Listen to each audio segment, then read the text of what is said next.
कांग्रेस कोटे के 4 संभावित मंत्रियों की लिस्ट लगभग तैयार हो गई है। संभावित नाम पर जल्द मुहर लग सकती है। मुख्यमंत्री के मंत्रिमंडल विस्तार की तारीख तय करने पर लिस्ट सौंप दी जाएगी। कांग्रेस प्रदेश अध्यक्ष केशव महतो कमलेश आज शाम लौटेंगे रांची। दिल्ली में केशव महतो कमलेश ने राहुल गांधी और महासचिव केसी वेणुगोपाल से मुलाकात की है। कांग्रेस के कई विधायक मंत्री पद की रेस में शामिल होंगे। रांची से ये बड़ी खबर आपको बता रहे हैं और इस वक्त की बड़ी खबर आपको बता रहे हैं और एक एक करके पूरी जानकारी आपको दें कि इस रेस में बहुत सारे नाम शामिल हैं, लेकिन इन नामों में से किस पर मुहर लगेगी ये देखने वाली बात होगी। लेकिन संभावित नामों पर मुहर जल्द ही लग सकती है, ऐसी भी चर्चा की जा रही है। मुख्यमंत्री के मंत्रिमंडल विस्तार की तारीख तय करने पर यह लिस्ट सौंप दी जाएगी।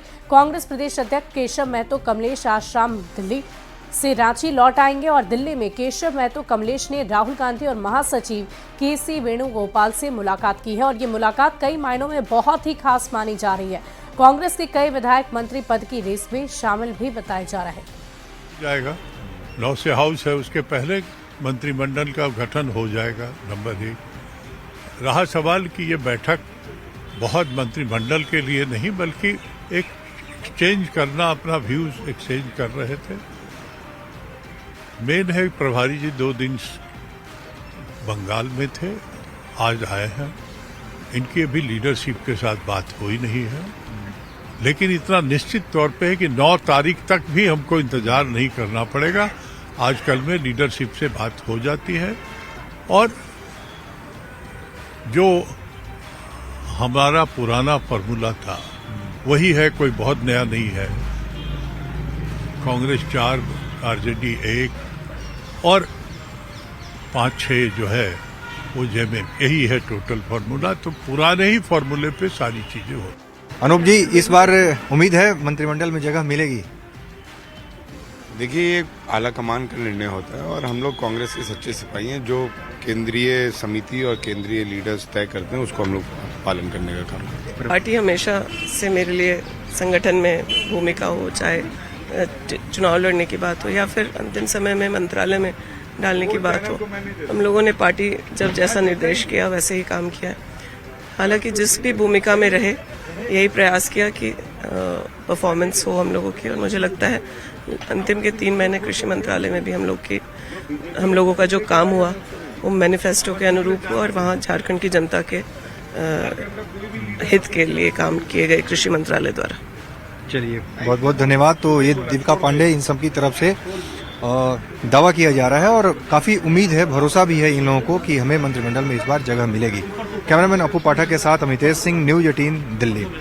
और न्यूज 18 से खास बातचीत में गिरिडीह जिले के डुमरी विधानसभा से नवनिर्वाचित विधायक जयराम कुमार महतो ने राज्य की राजनीति को लेकर अपनी प्रतिक्रिया भी दी और कहा कि लोगों की समस्या का समाधान करेंगे। लोगों को उनसे काफी उम्मीद भी है।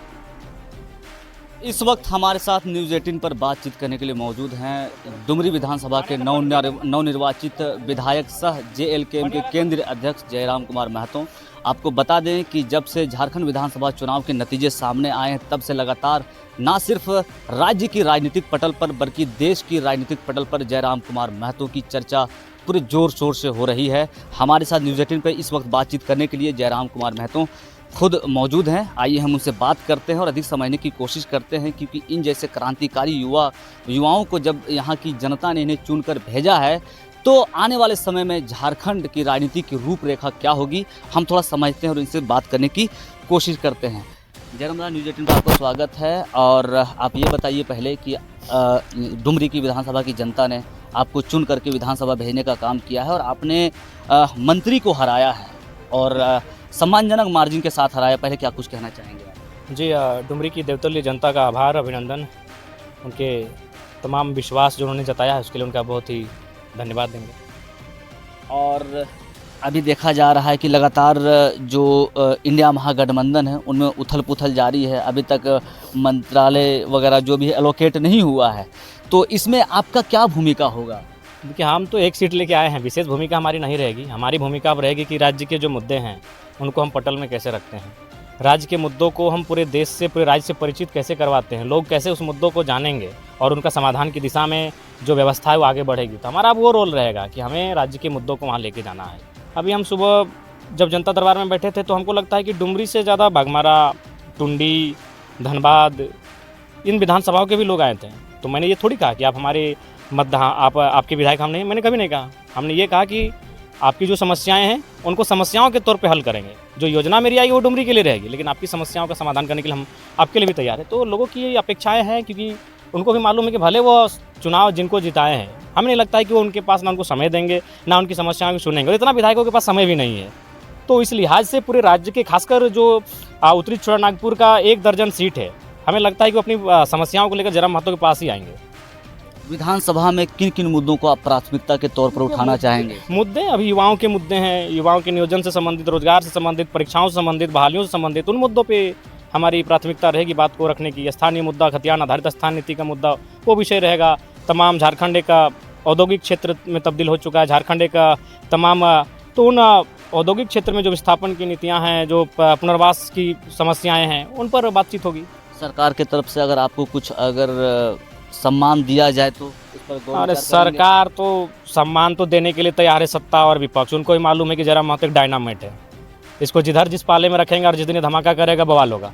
तो लेकिन मेरा महत्वाकांक्षा नहीं है कि सत्ता में जाके बैठ जाए। हम अपने जनता की सुविधा के लिए जो भी निर्णय लेंगे, जनता के लिए लेंगे। भविष्य में अगर ऐसा मौका मिलता है तो आज के साथ मिलकर काम कर सकते हैं, क्योंकि आइडियोलॉजी तो दोनों का एक ही है कहीं ना कहीं। नहीं, ऐसा आप किसी को नहीं कर सकते हैं। आइडियोलॉजी आप अगर देखेंगे तो सबका कुछ ना कुछ मिल खाता है, और सबका कुछ ना कुछ विचारधारा विपरीत होती है। तो वो समय और परिस्थितियों का हिसाब तय करता है, वो जब आएगा तब देखा जाएगा। लेकिन फिलहाल अभी हम लोग को जो जिम्मेवारी मिली है उस पर फोकस करें। गिरिडीह से न्यूज़ 18 के लिए मैं एजाज अहमद। बढ़ते आगे, झारखंड में बंगाल के आलू पर सियासत जारी है। बीजेपी ने मुख्यमंत्री हेमंत सोरेन से मांग कर दी है कि झारखंड से बंगाल जाने वाली मिनरल्स पर भी रोक लगा दी जाए, क्योंकि झारखंड के बाजारों पर आलू की कमी का असर देखा जा रहा है, जिस पर जेएमएम ने अपनी राय दी है। देखिए, पश्चिम बंगाल के रास्ते जब बांग्लादेश से घुसपैठिए आते तब तो उन्हें कोई नहीं रोकता, बड़ी आसानी से वो झारखंड में घुस जाते हैं। लेकिन यहाँ पर पश्चिम बंगाल से जब आलू आना है तो पिछले 5 दिन से आलू झारखंड हमारा नहीं आ रहा है, और कहीं ना कहीं झारखंड की जनता को इसकी परेशानी को जो झेलना पड़ रहा है। हम मुख्यमंत्री जी से आग्रह करेंगे कि अगर पश्चिम बंगाल हमें सपोर्ट नहीं कर रहा है तो झारखंड से भी जितने मिनरल रिसोर्सेज वेस्ट बंगाल जाते हैं उन सारे मिनरल रिसोर्सेज को रोक दिया जाए, और एक वेस्ट बंगाल गवर्नमेंट में एक प्रेशर बनाया जाए ताकि झारखंड की जो जनता है उसको जल्द से जल्द इस समस्या से निजात मिल सके। तो उतना बड़ा मुद्दा नहीं है कि आलू नहीं आ रहा है तो जनजीवन अस्त व्यस्त हो गया। हमारे लोकल किसानों का आलू बाजार में आ गया, बगल के राज्यों का आ गया। ठीक है, उनकी अपनी नीति है, अपना तरीका है शासन चलाने का। तो अभी जो बाजार में आलू की कीमत है 2 से 3 रुपए की बढ़ोतरी हुई है, तो इसे विपक्षी एक मुद्दा बनाते हैं, जबकि ये कुछ है नहीं। हम उसकी भरपाई तो कर रहे हैं, बल्कि उससे लोकल किसानों का जो पैदावार है उसको उचित कीमत मिल रहा है। और अब आपको गढ़वा लिए चलते हैं, जहां की बेटी ने अपना लोहा मनवाया है। जहां की आरुषि चौबे का चयन राष्ट्रीय स्तर के घुड़सवारी प्रतियोगिता के लिए किया गया है। आरुषि ने राजस्थान के जोधपुर स्थित पोलो एंड एक्सप्रेस क्लब इंस्टीट्यूशन में आयोजित प्रतियोगिता में ये उपलब्धि हासिल कर ली है। Arushi Choubey Korean world school Ranchi की छात्रा है, और इस सफलता पर आरुषि के पिता नित्यानंद चौबे ने उन्हें बधाई भी दी है। प्रतियोगिता का आयोजन ट्रेन फेडरेशन ऑफ इंडिया के बैनर तले किया गया था। राष्ट्रीय स्तर की प्रतिस्पर्धा के लिए बालक व बालिका वर्ग से 2-2 का चयन किया गया। अंडर 16 की इस प्रतियोगिता में महज 13 वर्ष की उम्र में आरुषि ने ये सफलता हासिल की है। चयनित अन्य प्रतिभागियों में लोहरदगा की अक्षिता व बिहार के आनंद के अलावा राजस्थान के जयदीप सिंह भी शामिल हैं। लड़कियां आज किसी भी दौर में पीछे नहीं है, इसे कर दिखाया है गढ़वा जिले के नगौटारी प्रखंड की आरुषि चौबे ने। पेशे से अधिवक्ता नित्या चौबे और माता भी पेशे से अधिवक्ता है। दोनों की बेटी है आरुषि चौबे।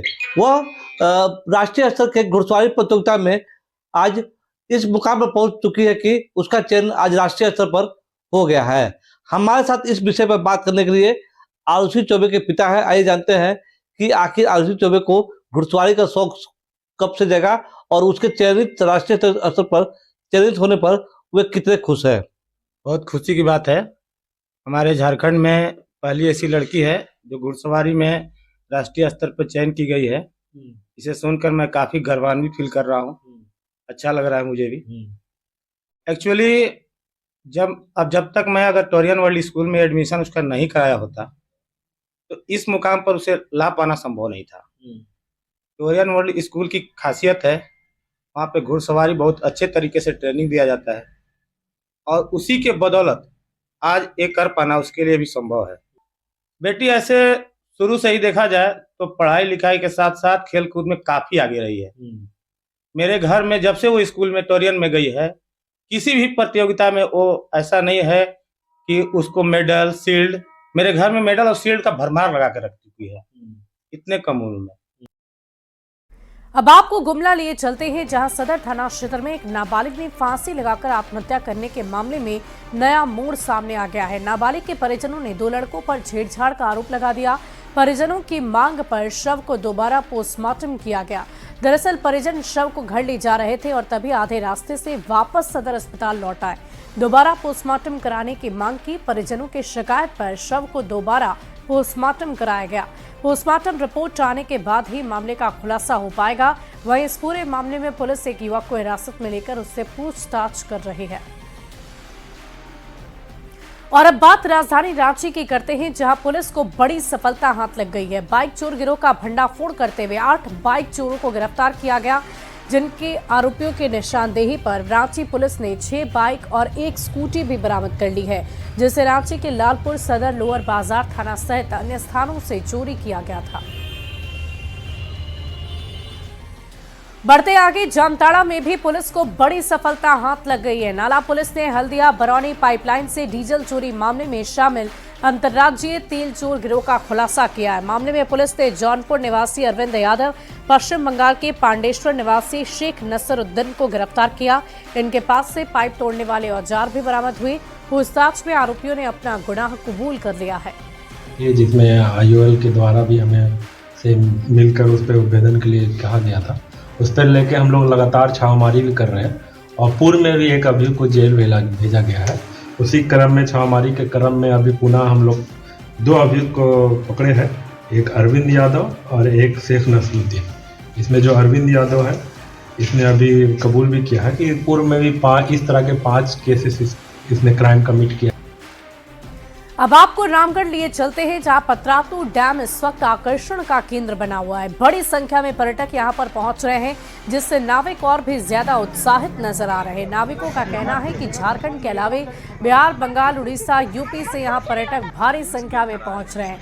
खासकर दिसंबर और जनवरी महीने में छुट्टी के कारण पर्यटकों की संख्या बढ़ जाती है।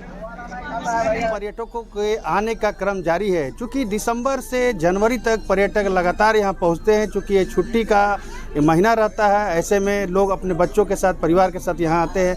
यहाँ नाविक संघ के यहाँ पर देख सकते हैं, पहले कैमरे के माध्यम से लगातार यहाँ पर्यटक जो हैं भारी संख्या में पहुँच रहे हैं। इससे नाविकों में काफ़ी हर्ष है, उत्साह है। यहाँ नाविक संघ के सचिव से हम बात करेंगे। बताइए, अभी दिसंबर से पर्यटकों का आना जारी है यहाँ पर? हाँ, दिसंबर और जनवरी महीना छुट्टी का महीना होता है, पर्यटकों घूमने का मौसम होती है, तो हम लोग को इससे आशा उम्मीद रहता है कि हम लोग का कमाई थोड़ा बहुत बढ़ती है और घर परिवार अच्छा ढंग से चल पाती है। कितना यहाँ पर आपका नाविक लोग हैं यहाँ पर? हम लोग यहाँ 75 माने कि लगभग 2 समिति में 75 नाविक हैं। अच्छा, इसी से आपका सारा कुछ चलता है? इसी से चलता है। हम लोग घर द्वार, पढ़ाई लिखाई, बाल बच्चा का सभी इसी से होता है। इसी से होता है जी। तो क्या इसी से रोजी रोजगार चलता है? जी सर, इसी से रोजी रोजगार चलता है। तो दिसंबर जनवरी में पर्यटक ज्यादा है यहाँ? हाँ, दिसंबर जनवरी में थोड़ा ज़्यादा आता है। अच्छा, तो ज़्यादा क्या पसंद करते हैं पर्यटक यहाँ पर? ज़्यादा तो पर्यटक पसंद करते हैं बोटिंग, स्पीड बोट का मजा लेते हैं, और इधर साइबेरियन पक्षी जो आई है ना, अच्छा, उसके लेके उसको देखते हैं जी। तो आप देख सकते हैं लगातार यहाँ पर पर्यटक जो है पहुँच रहे हैं, यहाँ फोटो शूट करा रहे हैं। खास करके दिसंबर और जनवरी का महीना जो है यहाँ नाविकों के लिए भी काफ़ी यहाँ पर रोज़गार इनका बढ़ जाता है, क्योंकि दूर दूर से यहाँ पर पर्यटक आते हैं। और ऐसे में जो है यहाँ पर आप देख सकते हैं कि किस तरह से जो साइबेरियन बर्ड्स है वो भी यहाँ पर्यटकों के लिए आकर्षण का केंद्र बिंदु है। और पर्यटकों के आने से कहीं न कहीं यहाँ पर नाविकों के रोज़गार में सुविधा होती है। ऐसे में पर्यटक भी 2 महीने तक काफ़ी खुश रहते हैं। जावेद खान, न्यूज़ 18 रामगढ़। और फिलहाल इस बुलेटिन में अभी के लिए बस इतना ही। आप बने रहे न्यूज़ 18 बिहार झारखंड के साथ।